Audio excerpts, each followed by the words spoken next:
Breaking news MLC కవితకు judicial remand విధించింది rows avenue court. April 9 వరకు కవితకు రిమాండ్ విధించింది. 15 రోజుల జ్యుడిషియల్ రిమాండ్ విధిస్తూ కోర్టు నిర్ణయం తీసుకుంది. కవితను తీహార్ జైలుకు తరలించాలి అని కోర్టు ఆదేశాలు జారీ చేసింది. ప్రస్తుతం కవిత రౌస్ అవెన్యూ కోర్టులోనే ఉన్నారు. కస్టడీ ముగియడంతో ఈడీ అధికారులు కవితను రౌస్ అవెన్యూ కోర్టులో ప్రొడ్యూస్ చేశారు. మార్చి 15వ తారీఖున కవితను హైదరాబాద్లో ఈడీ అరెస్ట్ చేసింది. ఆ తర్వాత రౌస్ అవెన్యూ కోర్టులో ప్రొడ్యూస్ చేసిన తర్వాత 23వ తారీఖు వరకు మొదటిసారి ఈడీ కస్టడీకి ఇచ్చారు. ఆ తర్వాత మరి ఇంకో 3 రోజుల పాటు ఈడీ కస్టడీకి ఇచ్చారు. ఈ రోజుతో కస్టడీ ముగియడంతో ఇప్పుడు జ్యుడిషియల్ రిమాండ్ విధించింది రౌస్ అవెన్యూ కోర్టు. కాసేపట్లో కవితను తీహార్ జైలుకు తరలించడానికి అన్ని ఏర్పాట్లు చేస్తున్నారు. కుమారుడికి పరీక్షల కారణంగా మధ్యంతర బెయిల్ ఇవ్వాలి అని కవిత కోరారు. మధ్యంతర బెయిల్ పిటిషన్పై ఏప్రిల్ 1వ తారీఖున విచారణ జరుగుతుంది. దీనిపై మరింత సమాచారం మా ప్రతినిధి రామకృష్ణ అందిస్తారు. రామకృష్ణ, రౌస్ అవెన్యూ కోర్టు దగ్గర ఉన్న పరిస్థితి ఏంటి? కవిత బెయిల్ పిటిషన్కు సంబంధించి ఎటువంటి వివరాల పిటిషన్లో పేర్కొన్నారు?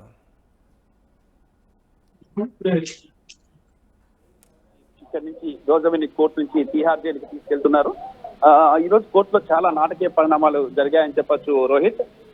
అయితే కవితకు దాదాపు ఆమెకి బెయిల్ వస్తుందా, తిహార్ జైలుకి వెళ్తుందా అనేది ఉదయం నుంచి కూడా ఒక పెద్ద అంటే ఒక టాస్క్ లాగా అయిపోయింది. ఆమె ఉదయాన్నే 11:30 గంటలకు ఆమెను రౌస్ అవెన్యూ కోర్టుకు తీసుకొచ్చారు ఎన్ఫోర్స్మెంట్ డైరెక్టరేట్ అధికారులు. ఎన్ఫోర్స్మెంట్ డైరెక్టరేట్ అధికారులు 15 రోజుల పాటు కస్టడీ కావాలని చెప్పేసి కోరారు. అయితే rows avenue court judge Kaveri Baweja అందుకు నిరాకరించి ఆమెకు జ్యుడిషియల్ కస్టడీని విధించారు 14 రోజుల పాటు.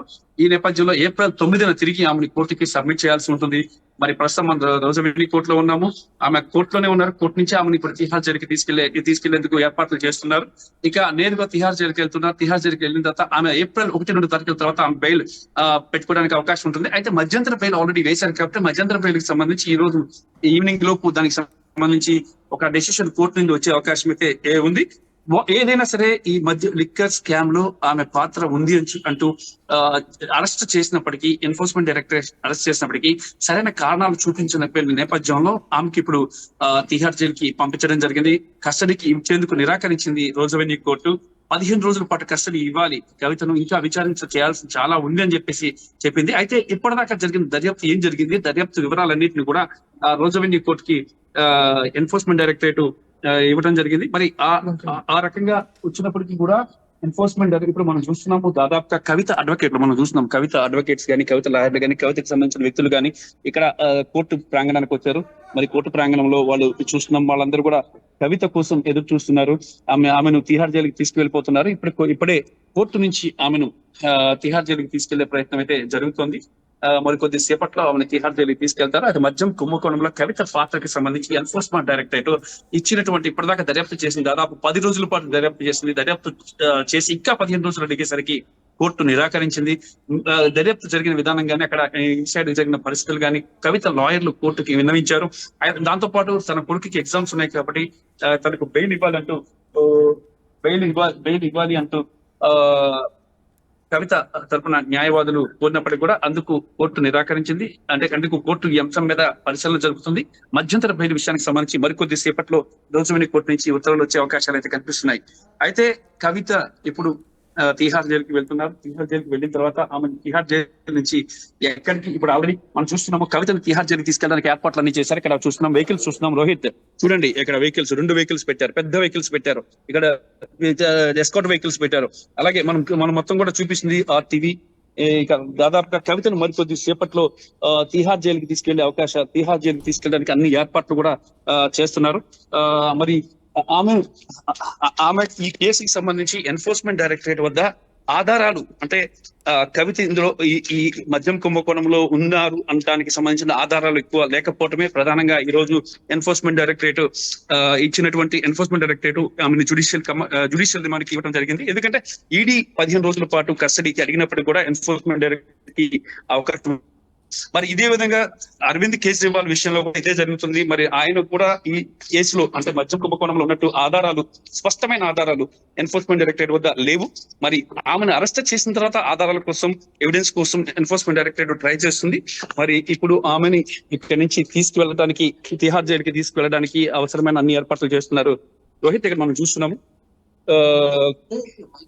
రెండు వెహికల్స్ కూడా రెడీ చేశారు.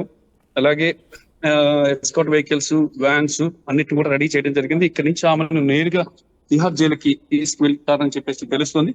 అయితే బెయిల్ అప్లై చేసుకోవడానికి మాత్రం ఏప్రిల్ 1వ తేదీన తర్వాత మాత్రమే బెయిల్ అప్లై చేసుకోవడానికి అయితే అవకాశం అయితే ఉందని తెలుస్తుంది. రోహిత్, ఏమంటున్నారు కవిత తరపు న్యాయవాదులు చెప్తుంది ఏంటి? 10 రోజుల పాటు విచారించిన ఈడీ కవిత దగ్గర నుంచి ఎటువంటి సమాచారాన్ని రాబట్టగలిగింది? అలాగే కుటుంబ సభ్యులను కలవటానికి కవిత అనుమతిని కోరారు. కుటుంబ సభ్యులను కలవటానికి అనుమతిని ఇచ్చారా ఇప్పుడు?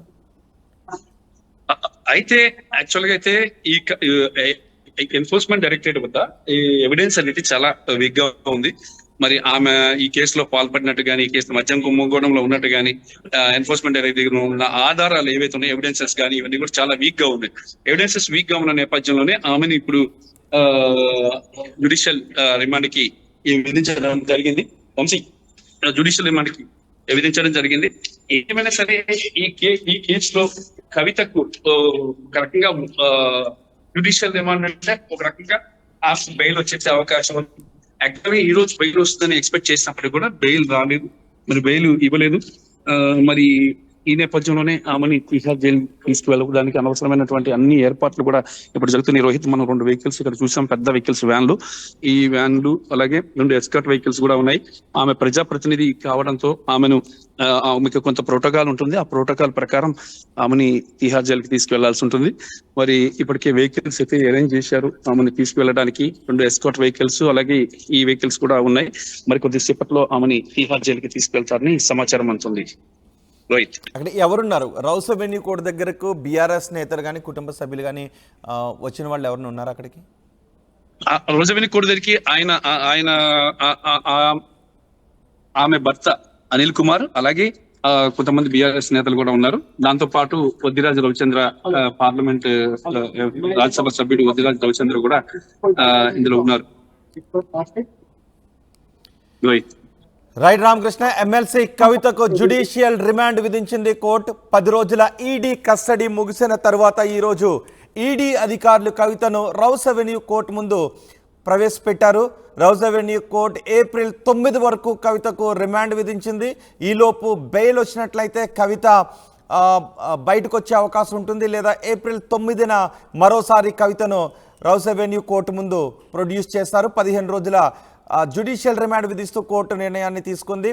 కవితను తీహార్ జైలుకు తరలించడానికి ఏర్పాట్లు చేస్తున్నారు. కవితను కోర్టు దగ్గరికి తీసుకొస్తున్నప్పటి దృశ్యాలు ఆర్టీవీ స్క్రీన్ పైన చూస్తున్నాం. భారీ ఎస్కాట్ మధ్య కోర్టు రౌస్ అవెన్యూ కోర్టు దగ్గరకు కవితను తీసుకొచ్చారు. ఈ నెల 15వ తారీఖు, మార్చి 15వ తారీఖున కవితను హైదరాబాద్లో ఆమె నివాసంలో ఈడీ అధికారులు అరెస్ట్ చేశారు, అదుపులోకి తీసుకున్నారు. ఆ తర్వాత ఢిల్లీ తీసుకుని వెళ్ళి రౌస్ అవెన్యూ కోర్టులో ప్రొడ్యూస్ చేసి మొదటి దఫా మార్చి 23వ తారీఖు వరకు,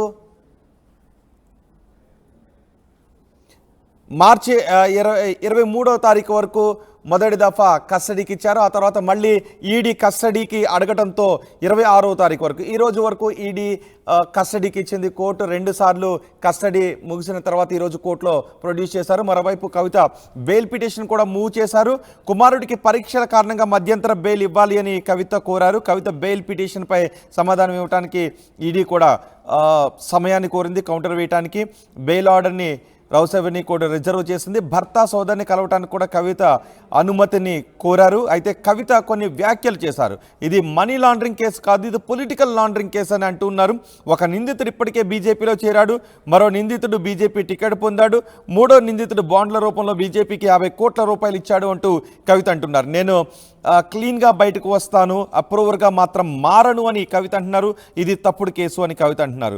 కవితకు 15 రోజుల జ్యుడిషియల్ రిమాండ్ విధించడంతో మరి కొద్దిసేపట్లో కవితను తిహార్ జైలుకు తరలించడానికి కోర్టు దగ్గర ఏర్పాట్లు చేస్తున్నారు. ఒకసారి కవిత మాట్లాడారు. కవిత ఏం మాట్లాడారో చూద్దాం.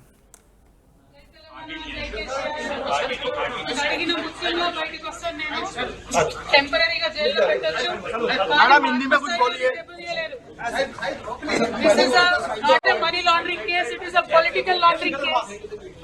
One accused has already joined BJP. Second accused is getting a BJP ticket. And third accused has given 50 crores in electoral bonds. This is not a money laundering case. It is a political laundering case. It is a fabricated and false case. We will come out very clean. Jai Telangana. జై కవితక్క Jai Telangana. Jai Telangana. Jai KCR. అడిగిన ముఖ్యంగా బయటకు వస్తాను నేను. టెంపరీగా జైల్లో పెట్టొచ్చు.